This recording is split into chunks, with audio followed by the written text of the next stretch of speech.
হবে, তেলাওয়াত করতে পারবে, তাই না? সেই ইমামতের হকদার হবে। এক কথাইতে বুঝেন, এটা অনেক আছে, অনেক কিছু দেখতে হয়, তাই না? সেই সব দিক দিয়ে যখন সেই কি হবে, তারজি পাবে, সেই ইমামতের হকদার হবে। কিন্তু ব্রাদার ইসলাম সেই জায়গাতে আমার নবী ইমামতি করছেন, তাহলে সমস্ত নবী থেকে তিনি হচ্ছেন আফজাল, তাই তো? আমার নবী সমস্ত নবীদের ইমাম, অতএব নবী আমার সমস্ত নবী থেকে উত্তম, তাই না? কিন্তু ব্রাদার ইসলাম ইমাম আর মুক্তাদি থেকে পার্থক্য আছে না নাই? নবী হলেন ইমাম। হযরতে জিবরিল যখনই আজান দিলেন, ব্রাদার ইসলাম সেই মসজিদে বাইতুল মুকাদ্দাসে আপনার যত ফেরেশতা ছিল সমস্ত ফেরেশতা এসে আপনার মসজিদ পরিপূর্ণ হয়ে গেল, আপনার জঙ্গল ভরে গেল, আর জমিন, আকাশ থেকে নিয়ে জমিন পর্যন্ত একটাও জায়গা আর ফাঁকা নাই। আমার নবী ইমামতি করছেন, আর মুক্তাদি হচ্ছে সমস্ত নবী এবং ফেরেশতা ইমামতি করলেন, তাই তো? ইমামতি করলেন। এখানে দুটি পয়েন্ট বলবো। পয়েন্ট হচ্ছে এটাই যে নবী হলেন সমস্ত নবীদের ইমাম, তাই না? সমস্ত নবীদের ইমাম। কে বলে ইলমে গায়েব নবী জানে না, তা থেকে প্রমাণিত হবে যে নবী ইলমে গায়েব জানে কিনা। কিভাবে? এইভাবে যে প্রত্যেকটা নবীর মাজার ছিল বিভিন্ন জায়গায়, তাই না? বিভিন্ন দেশে ছিল। সেই সময় টেলিভিশন ছিল না। যেমন একটা টেলিভিশন আপনার মোদি যদি কোনো ভাষণ দেয়, সারা ভারতবাসী, সারা দুনিয়াবাসী দেখতে পাবে, পাবে না? পাবে না? পাবে। সেই সময় টেলিভিশন ছিল না, ফোনের যুগ ছিল না। তো প্রত্যেকটা নবীর কবরে কে সংবাদ দিল যে আজকে নবী মুস্তাফা সাহিবে দৌলত সাল্লাল্লাহু তাআলা আলাইহি ওয়াসাল্লাম আল্লাহর সঙ্গে দিদার করতে যাবে? কে সংবাদ দিল, হে নবীরা কি করো, তোমরা তোমাদের কবর থেকে, মাজার থেকে, রওজা থেকে উঠো আর বাইতুল মুকাদ্দাসে চলে যাও, বাইতুল মুকাদ্দাসে নবী মুস্তাফা ইমামতি করবে? এই সংবাদটা কে দিল? এই সংবাদটা কে দিল? ব্রাদার ইসলাম এই সংবাদ পেল কোথা থেকে? নবীরা গায়েব জেনে সেই মসজিদে বাইতুল মুকাদ্দাসে উপস্থিত হয়েছিলেন। যদি মুক্তাদি গায়েব জানে, তো ইমাম গায়েব জানবে না? সমস্ত নবীর ইমাম হচ্ছে আমার নবী। যদি মুক্তাদি অদৃশ্যের সংবাদ জানে, জেনে যদি বাইতুল মুকাদ্দাসে হাজির হতে পারে, তাহলে যিনি ইমাম তিনি জানবেন কি জানবেন না? জানবেন। ব্রাদার ইসলাম অনেকে বলে না নবীরা মরে মাটিতে মিশে গিয়েছে, নাউজুবিল্লাহ মিন যালিক। নবীরা মরে মাটিতে মিশে গিয়েছে। তাদের উদ্দেশ্যে বলবো যে যেই ব্যক্তি মারা যায়, যেই ব্যক্তি মারা যায় তার উপরে কোনো নামাজ নাই, আছে? নামাজ শেষ, আর নামাজ পড়তে হবে না। হবে? মারা মানুষের উপরে নামাজ আছে? তারা যদি মরে মাটিতেই মিলে যায়, তাহলে ব্রাদার ইসলাম সমস্ত নবী কেন নামাজ পড়লেন, তাই না? এবং সশরীরে সেই জায়গাতে কিভাবে উপস্থিত হলেন? কিভাবে উপস্থিত হলেন? তাহলে যদি মুক্তাদিরা যদি না মরে, তাহলে ইমাম কি করে মরে মাটিতে মিশাতে পারে? ইমাম কি করে মাটিতে মিশাতে পারে? ব্রাদার ইসলাম, যাক আমি ওদিকে যাচ্ছি না, অনেক পয়েন্ট আছে, বলারও অনেক আছে। কিন্তু ব্রাদার ইসলাম নবী পাক সাহিবে দৌলত সাল্লাল্লাহু তাআলা আলাইহি ওয়াসাল্লাম এবার কি করলেন? আকাশ থেকে বাইতুল মুকাদ্দাস পর্যন্ত আল্লাহ রাব্বুল ইজ্জত পথ তৈরি করে দিলেন। হযরত জিবরিল আলাইহিস সালাতু সালাম নবী মুস্তাফাকে নিয়ে চলতে আরম্ভ করলেন, তাই না? অনেক ঘটনা আছে। ব্রাদার ইসলাম চলতে চলতে আপনার সিদরাতুল মুনতাহা পর্যন্ত পৌঁছে গেলেন। কোথায় পৌঁছালেন? সিদরাতুল মুনতাহা পর্যন্ত পৌঁছে গেলেন। সিদরাতুল মুনতাহা এমন জায়গা, জায়গা হচ্ছে আপনার হযরত জিবরিল আলাইহিস সালাতু সালামের জায়গা। সেইখানে হযরত জিবরিল ছাড়া আর কেউ যেতে পারে না। সেই সিদরাতুল মুনতাহা ওই জায়গা, যেই জায়গার কিঞ্চিত পরিমাণে আর আগে যেতে পারে না হযরত জিবরিল, সেই জায়গা হচ্ছে সিদরাতুল মুনতাহা। হযরত জিবরিল বলছেন, ইয়া রাসূলুল্লাহ, ইয়া হাবিবাল্লাহ, এবার আপনি কি করুন? একাকী সফর করুন, কারণ যে এটা হচ্ছে আমার শেষ বর্ডার।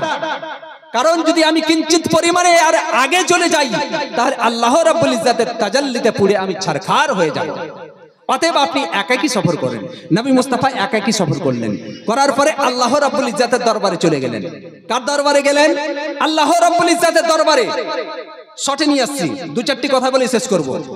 কোথায় গেলেন? আল্লাহ রাব্বুল ইজ্জাতের দরবারে গেলেন। দরবারে যে বলছেন আল্লাহ পাক, হে আমার হাবিব, হে আমার দোস্ত, আজকে তুমি আমার সঙ্গে কি করতে এসেছো? সাক্ষাৎ করতে এসেছো, তাই না? বলছে হ্যাঁ, সাক্ষাৎ করতে এসেছি। আর দুনিয়ার নিয়ম কি আছে? যদি কোনো বন্ধুর বাড়িতে বন্ধু যায় তো কোনো তোহফা নিয়ে যায়, কোনো মিষ্টি নিয়ে যায়, নিয়ে যায় তো নিয়ে যায়। অতএব হে বন্ধু, হে আমার হাবিব, আজকে তুমি আমার সঙ্গে দেখা করতে এসেছো, তাহলে তুমি আমার জন্য কি নিয়ে এসেছো? নবী পাক সাহেবে লাউলাক সাল্লাল্লাহু তাআলা আলাইহি ওয়াসাল্লাম দেরি না করে যেই তাশাহুদখানা আমরা নামাজে পড়ি, সেই তাশাহুদের প্রথম অংশটা বলছেন নবী পাক যে আত্তাহিয়াতু লিল্লাহি ওয়াস সালাওয়াতু ওয়াত তাইয়্যিবাত। ইয়া আল্লাহ, তোমার দরবারে আমি তোহফা নিয়ে এসেছি কি? আত্তাহিয়াতু লিল্লাহি ওয়াস সালাওয়াতু ওয়াত তাইয়্যিবাত। নবী বলছেন যে আল্লাহ, তোমার দরবারে আমি তোহফা নিয়ে এসেছি, আমার সমস্ত বাদানি এবং জাবানি এবং মালি ইবাদত শুধু তোমারই জন্য, শুধু তোমারই জন্য। হে আল্লাহ, সেটাকে তুমি কবুল করে নাও। আল্লাহ বলছেন তার প্রত্যুত্তরে আসসালামু আলাইকা ইয়া আইয়ুহান নবী ওয়া রাহমাতুল্লাহি ওয়া বারাকাতুহু। আর সেই জায়গাতে নবী শামিল করে দিচ্ছেন আসসালামু আলাইনা ওয়া আলা ইবাদিল্লাহিস সালিহিন।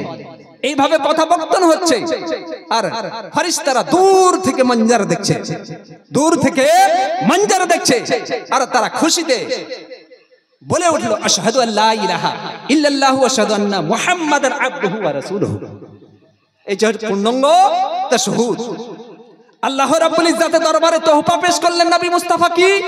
আত্তাহিয়াতু লিল্লাহি ওয়াস সালাওয়াতু ওয়াত তাইয়্যিবাত। ইয়া আল্লাহ, আমার সমস্ত মালি, আমার সমস্ত জাবানি এবং আমার সমস্ত বাদানি ইবাদত শুধু তোমারই জন্য, শুধু তোমারই জন্য, শুধু তোমারই জন্য। আমি, আমার মাল রয়েছে, তার ইবাদত তোমার জন্য। আমার শরীর রয়েছে, শরীরের ইবাদত শুধু তোমারই জন্য। আমাকে জবান দিয়েছেন, মুখ দিয়েছেন, সেই মুখের ইবাদত শুধু তোমারই জন্য। এই আল্লাহ, সেটাকে তুমি কবুল করো। ব্রাদার ইসলাম কবুল করলেন। করার পরে এবার ফিরার পালা। ফিরার পালা বলছে যে আল্লাহ, তোমার দরবারে তো আমি এসেছি তোহফা নিয়ে, এবার আমি ফিরে যাচ্ছি, তাহলে তুমি আমাকে কি তোহফা দিলে? মানুষ তো জিজ্ঞাসা করবে যে আল্লাহর সঙ্গে দিদার করলে তোমার তোহফা কি? আল্লাহ পাক বলছেন, হে আমার হাবিব, তোমাকে আমি তোহফা দিলাম, যাও দুনিয়াতে যেখানে যেখানে আমার জিকির হবে, আমার জিকিরের সাথে সাথে তোমারও জিকির হবে। বলুন সুবহানাল্লাহ। আমার জিকিরের সাথে সাথে তোমারও জিকির হবে। তারপরে নবী পাক সাহেবে লাউলাক সাল্লাল্লাহু তাআলা আলাইহি ওয়াসাল্লাম বলেন, ইয়া আল্লাহ, আমাকে তো তোহফা দিলে, এবার তো আমি আমার উম্মতের নিকটে ফিরে যাব। কার নিকটে? আমার উম্মতের নিকটে ফিরে যাব। ব্রাদার ইসলাম, তা আমার উম্মতের জন্য তোহফা কি? আল্লাহ রাব্বুল ইজ্জত বলছেন, হে আমার নবী, হে আমার হাবিব, যাও তোমার উম্মত উম্মতীদেরকে আমি তোহফা দিলাম সালাত। সালাত, যাও সালাত, নামাজ তোহফা দিলাম। তোমার উম্মত উম্মতীরা যদি সদরে সেই সালাতকে যদি গ্রহণ করে নাই, নামাজকে যদি গ্রহণ করে নাই, যাও যেই ব্যক্তি নামাজকে গ্রহণ করে নেবে তাকে আমি জান্নাত দিব। আর জান্নাতকে বিভিন্ন প্রকার নেয়ামত দিয়ে আমি সুসজ্জিত করে এসেছি। যাও তুমি জান্নাত ভ্রমণ করে দেখে নাও। নবী পাক জান্নাত ভ্রমণ করলেন, জাহান্নাম করলেন, সবকিছু তিনি দেখে এসেছিলেন, তাই না? কিন্তু ব্রাদার ইসলাম, এই মিরাজের ঘটনা আপনার সংক্ষিপ্ত আকারে বর্ণনা করলাম যে বেআদব, বাআদব, বানাসিব, বেআদব, বেনসিব, তাই না? ব্রাদার ইসলাম, এক ফেরেশতা বেয়াদবি করেছিল, তার কারণে এটার ঘটনা আছে, বলবো না। তাকে কি করেছিল? জমিনে আল্লাহ নবী মুস্তাফা যখন মেরাজে গিয়েছিলেন, সেই আল্লাহ রাব্বুল ইজ্জতের ওজিফা করছিল, করতে করতে ব্যস্ততার কারণে সেই দাঁড়াতে পারেনি। আর সেটাই আল্লাহ রাব্বুল ইজ্জতের না পছন্দ হয়ে গিয়ে সেই ফেরেশতাকে সেখান থেকে জমিনে ফেলে দিয়েছিল। সেই পাহাড়ে অনেক দিন ধরে ক্রন্দন করেছিল। শেষ পর্যন্ত হযরতে জিবরিলের মারফত হযরতে জিবরিলকে দোয়া করতে বললেন। হযরতে জিবরিল নবী মুস্তাফার ওসিলা নিয়ে দোয়া করলেন এবং বললেন যে তুমি নবী মুস্তাফার উপরে দুরূদ পড়ো, তাহলে আল্লাহ রাব্বুল ইজ্জত তোমাকে ক্ষমা করে দিবে। সেই বলে সেই ফেরেশতার ক্ষমা হয়েছিল। ব্রাদার ইসলাম, আমার বলার উদ্দেশ্য হলো এটাই, এই সমস্ত বক্তব্যের কনক্লুশনে যাচ্ছি, তাই না? এতখানি বলার উদ্দেশ্যটা হলো আমার কি?